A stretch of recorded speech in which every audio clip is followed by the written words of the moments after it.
La prière du mois de Marie. Ô Vierge Sainte, c'est le mois de mai que nous vous consacrons spécialement. Si le printemps nous offre les ravissantes beautés de la nature, ne trouvons-nous pas dans vos grandeurs et dans vos vertus des merveilles infiniment plus admirables? Vous êtes fille du Père, mère du Fils, épouse du Saint-Esprit. Vous avez été conçue sans péché. Vous êtes de toute beauté et aucune tache n'est en vous. Vous êtes vierge et mère de Dieu. Vous fûtes présentée à la cour céleste qui vous compara tantôt à l'astre des nuits, tantôt à la clarté plus vive de l'aurore, tantôt à la splendeur du soleil. Vous fûtes le premier canal par lequel Dieu répandit ses ineffables bienfaits sur le genre humain, plongé depuis 4000 ans dans les ténèbres de la mort. Vous écrasâtes la tête du serpent et ouvrîtes le ciel que le péché avait fermé. Du haut de la croix, votre divin Fils vous déclara notre Mère. Dès lors, toutes les générations ont célébré et célébreront vos louanges jusqu'à la fin du monde. Tous les jours, vos enfants vous adressent cette prière. Je vous salue Marie, pleine de grâce. Et tous les jours, vous répandez vos bénédictions dans nos cœurs pour faire germer toutes les vertus. Comme les beaux jours de mai donnent à la nature entière la vie et la fécondité. Ô Mère de miséricorde, qui obtenez de votre Fils tant de prodiges, demandez la conversion des pécheurs qui ne cessent de blasphémer son nom et le vôtre. Vengez sa gloire et la vôtre.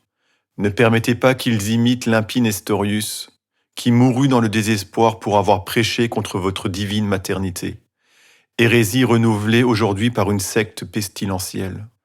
Ô Marie, qui aimez l'unité de l'Église et la pureté de sa doctrine, éloignez de nous les faux prophètes qui ont un extérieur de brebis et qui sont intérieurement des loups ravissants.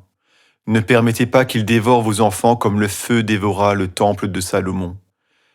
Votre puissante protection, dans laquelle nous avons la plus parfaite confiance, nous mettra à l'abri de tout fléau, dès que nous serons fidèles à vos inspirations, que nous suivrons vos exemples d'humilité et d'obéissance, partageant vos joies et vos douleurs sans jamais oublier vos bienfaits qui sont notre vie, notre espoir et notre consolation. Qu'il est grand, ô Marie, le bonheur de vos fidèles serviteurs qui sont près de vous. Votre amour nous console et le parfum de vos vertus nous attire à vous. Oui, ô Vierge Sainte, mon âme, dégagée des soins et des intérêts de la terre, repose au pied de vos autels et jouit, à l'ombre de votre protection, d'une tranquillité parfaite et d'un calme assuré. Comme un enfant endormi sur le sein de sa mère ne redoute aucun danger, de même, ô Marie, près de vous qui avez toute ma confiance, rien ne m'épouvante. Ni les artifices du monde, ni la rage du démon, ni la faiblesse de mon cœur, ni la violence de mes passions, ni la justice de Dieu même, qui ne peut atteindre vos enfants entre vos bras.